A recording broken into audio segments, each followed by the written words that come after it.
obeying our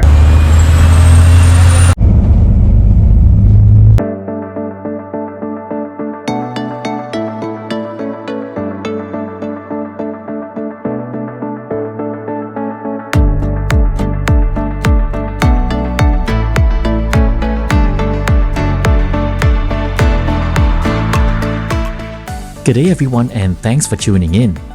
You're joining me in Kalgoorlie, Western Australia's Golden Outback. And we're diving into one of the fastest ways to get to Perth without flying.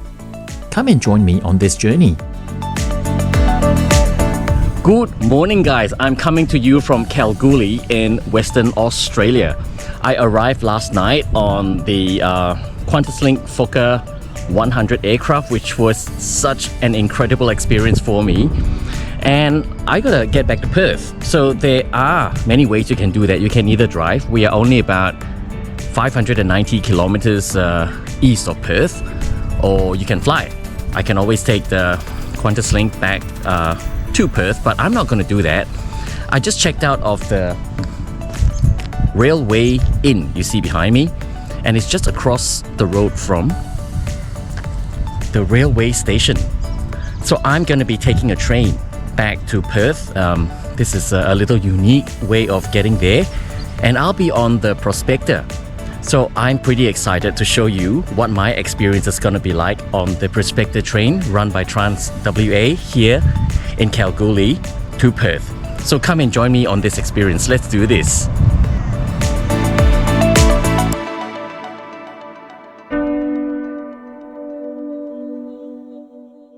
If you're new to my channel, my name's Ryan, and I create heaps of travel and food related content. On this trip, I've already eaten through Melbourne, and I flew across this giant brown continent of ours yesterday, zigzagging about before arriving in Kalgoorlie last night. I will continue my foodie adventure in Perth later this afternoon, where I will head home to Adelaide tomorrow. Links to these videos are in the description below. If this is up your alley, hit subscribe and the bell icon so you won't miss out on what's coming up next. While you're down there, smash the like button as well, as this will encourage me to keep producing videos like this one. And here's a thanks in advance, and your support is very much appreciated.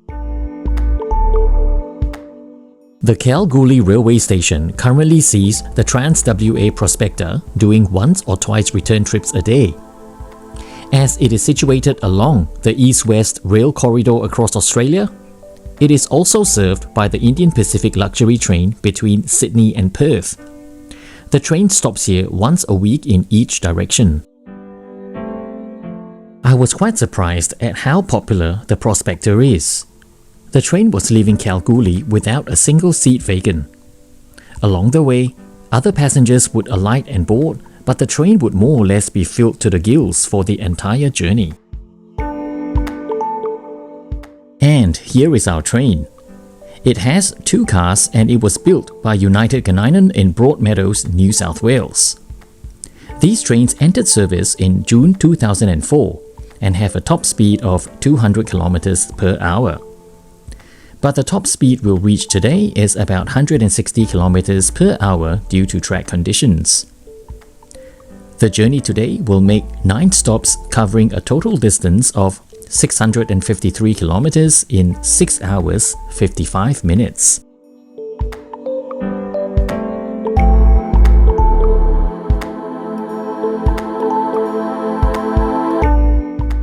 Boarding was a simple process.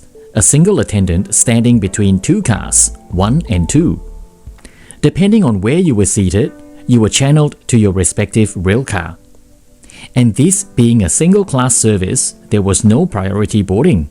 It was first come first served, best dressed in with the rest. Don't even ask me what that means, because I was just trying to rhyme.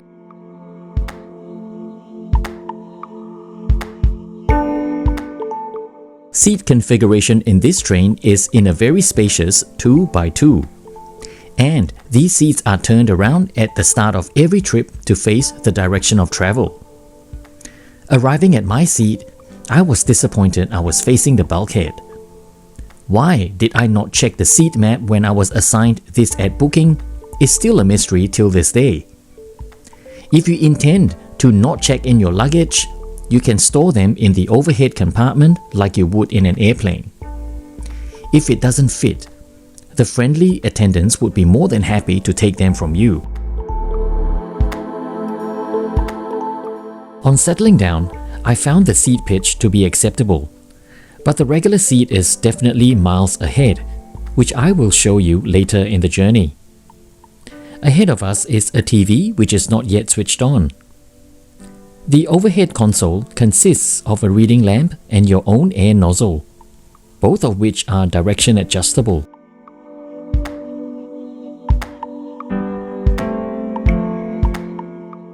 Within the thin armrest shared with your neighbor, you'll find both your meal trays, which is rather sturdy. Sturdy also means you're stuck in the seat once the table is deployed. In the fishnet map pocket, we find a prospector safety booklet for your reading pleasure. This train is so quiet and smooth, I did not even feel we had started pulling away from the station at this stage.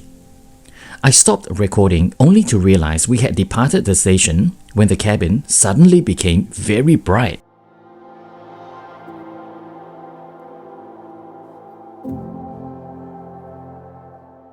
Having traveled the entire day yesterday, I was terribly exhausted when I arrived in Kalgoorlie. All I wanted to do was hit the sack and shut my eye. Mindful, I had to get up really early for this train. I had a very vivid dream of my hotel room with the doors and window frames rattling loudly, which I thought was strange. Until the conversation this morning amongst those around me was about an earthquake which struck yesterday evening. Indeed, it was a 2.8. I must have been so tired I went back to sleep in all that rattle. Now is the perfect time to yank on the knob to recline the seat and soak in this experience properly. The recline was unexpectedly generous, which caught me by surprise. Your head would not be held by these floppy headrests should you be nodding off and collapsing onto your seat neighbor. So just watch it, okay?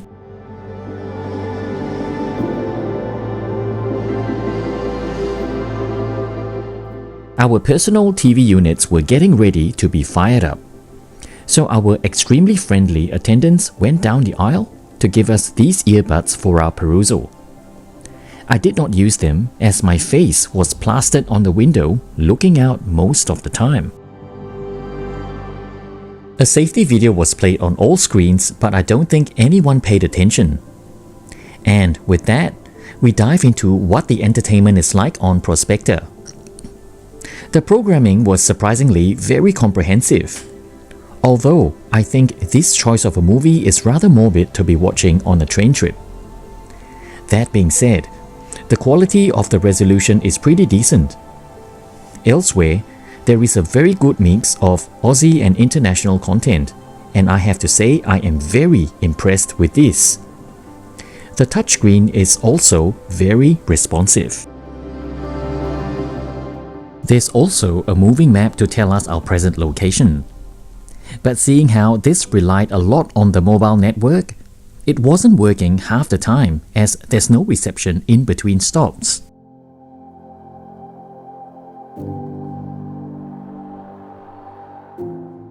It would take about 2 hours to reach our first stop, so let's use this time to explore the train. Looking at the main cabin without actually sitting down in any one of these seats, you can already tell just how much more spacious these non-bulkhead seats are. The buffet isn't open yet, so let's walk on by towards the next car. In this communal area, you'll find a water fountain should you get thirsty on your journey.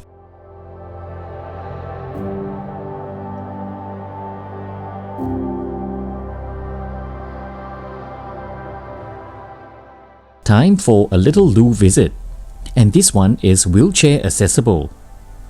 On entry, don't forget to lock the door after closing it, because you do not want to be caught with your pants down when doing a number 2. The door isn't exactly within reach when it starts to open and you happen to be midway through your deposit. Here, it contains a change table for little bubs and a sink. There are also charging ports for your devices. The toilet was kept very clean throughout our journey, which was good to see. An announcement was made that the buffet was now officially opened. Meals are not included in the ticket price, so you can purchase anything from light snacks to hot meals here. This is also a licensed venue and alcohol is available for purchase, and consumption of your own stash is strictly not allowed. This being my first meal of the day, you can imagine how hungry I was by now, having woken up at 6 AM with no brekkie. Opening up this chicken roll was like looking at a potential date on your app. He sends you a photo looking incredibly delicious. But reality is, well, another story altogether. Nonetheless, you devour the whole thing anyway because ultimately, you're hungry and about to faint from desperation. It was alright, nothing to write home about.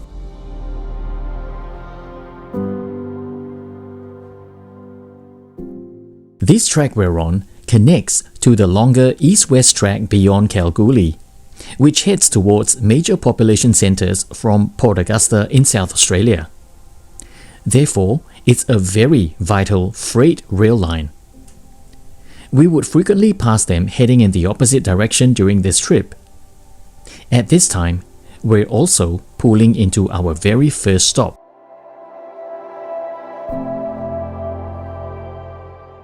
Coolionobing has a gigantic population of 93. The mainstay of what keeps Coolionobing going is iron ore mining. This tiny station is a purpose-built platform just big enough to board the prospector from the middle doors.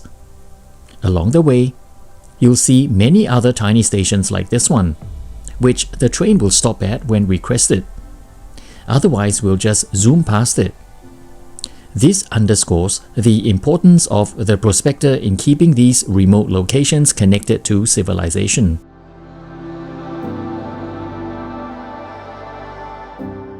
In several of my videos, you've seen me cam-horing about in Melbourne's Southern Cross station.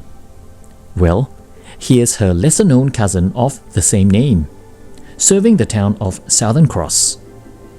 This town was founded during the gold rush in 1888, and like all mining towns after the rush is over, the population has since shrunk into the present day of 680.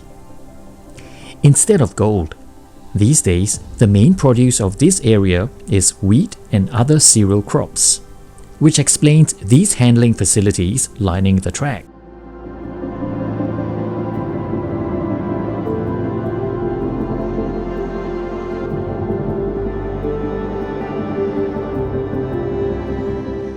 The only two empty seats are the ones reserved for the crew to rest. So while they were busy manning the buffet, I sought their permission to wriggle my tush into these seats. Perfect for me to show you what the non-bulkhead seats are like. The pitch is absolutely phenomenal, and you have access to PowerPoints.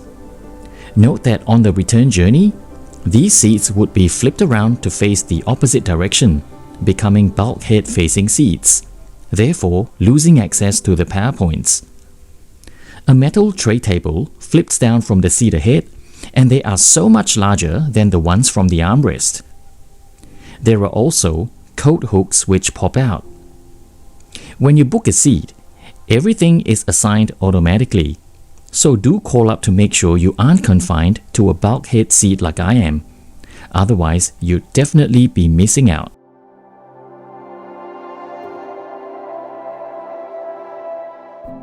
The Prospector's predecessor was a very slow train called the Kalgoorlie. It was an overnight sleeper service which took a grueling 14 hours to complete. When standard gauge lines finally reached Kalgoorlie in 1969, the Western Australian government set about plans to replace the Kalgoorlie with more modern and faster trains. And in November 1971, the Prospector was born. The service was changed to a daylight one, and journey time was cut down to 8 hours. With an average speed of 85 kilometers per hour, it was the fastest train service in Australia back then.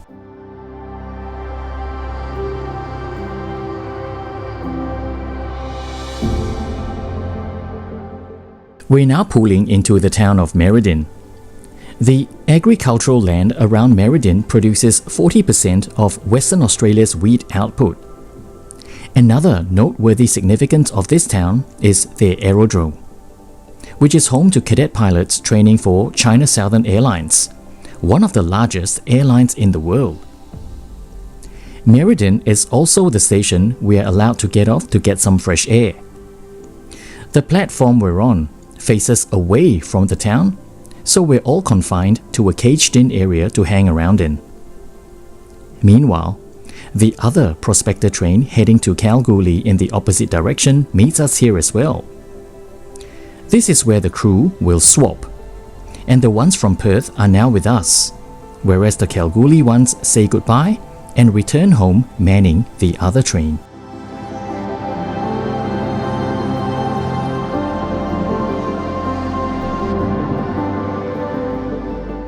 As we pull away from Merredin, you can see the platform used by the Kalgoorlie-bound service.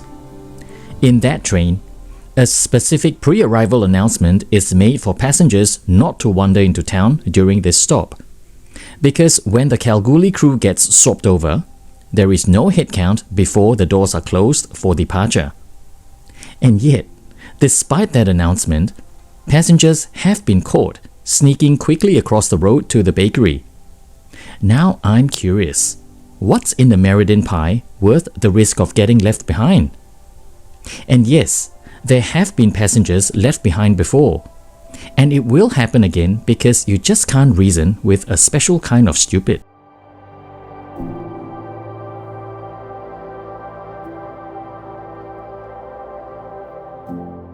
The scenery out of Merredin is stunning. It is filled with utter desolation, underscoring Mother Nature's best in providing a dramatic backdrop to be at one with ourselves. One dry salt lake after another, reminding us of the explorers who came before and carved this track just so we could zip by in air-conditioned comfort. And this, my friends, is why we travel by train. I wasn't at once tempted to check my phone for reception, because I was just wrapped up in appreciating what was outside the window. As the journey sped towards Perth, it also started to get lusher and greener as we went along.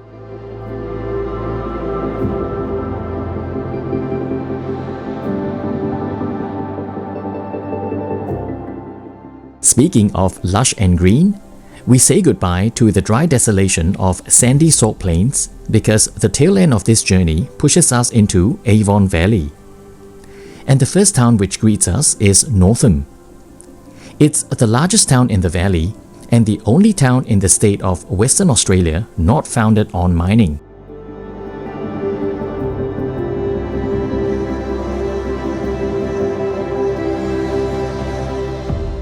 Within the valley, the train speed reduces quite significantly as the track becomes windy and the terrain also rather hilly. Our final stop today before making a beeline towards Perth is TransWA. The original name was Newcastle between 1860 and 1910. But confusion with Newcastle in New South Wales led to a name change, and TransWA, which in the First Nations language means a place of plenty. This is in reference to the fertile banks of Avon River, which the town is situated very close to.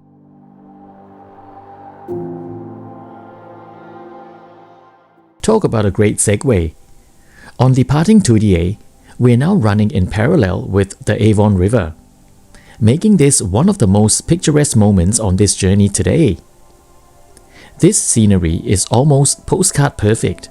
Such a dramatic contrast from the view when we left Kalgoorlie this morning. It won't be long before we start skimming the outer limits of suburban Perth. So let me sum up this trip right now. I shall attempt to balance both the good and bad in my conclusion. So let's start with the bad and get it out of the way. There's no running away from the fact that not all seats are created equal. During the booking process, there was no seat selection. I thought it was a little cheeky of them to be charging me the same fare as the rest of the other seats when I was missing a fantastic pitch, a footrest, a coat hook, and a much larger tray table. If you're seated on the aisle bulkhead, you don't just miss all those features I mentioned, but you also suffer from a seriously misaligned TV.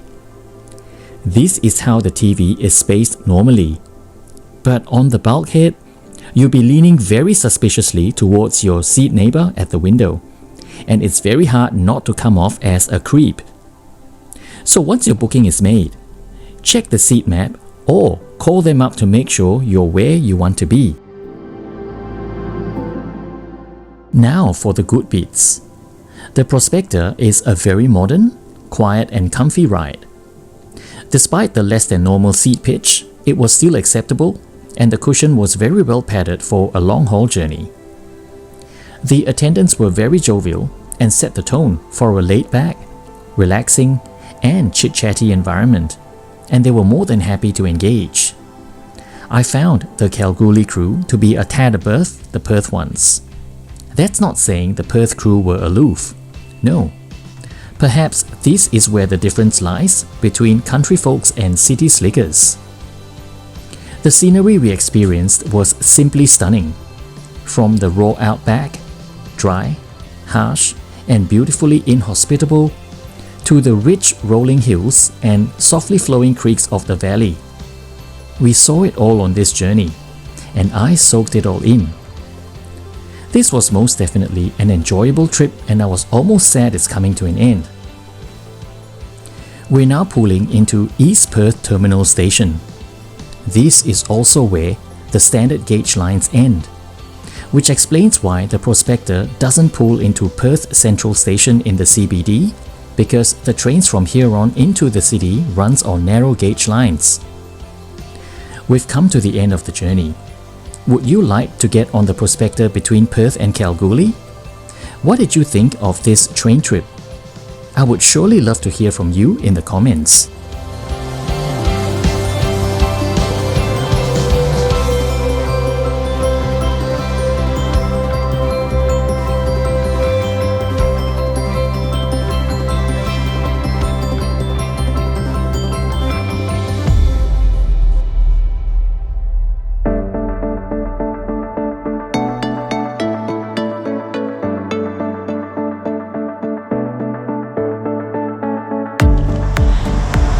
And welcome to Perth, everyone.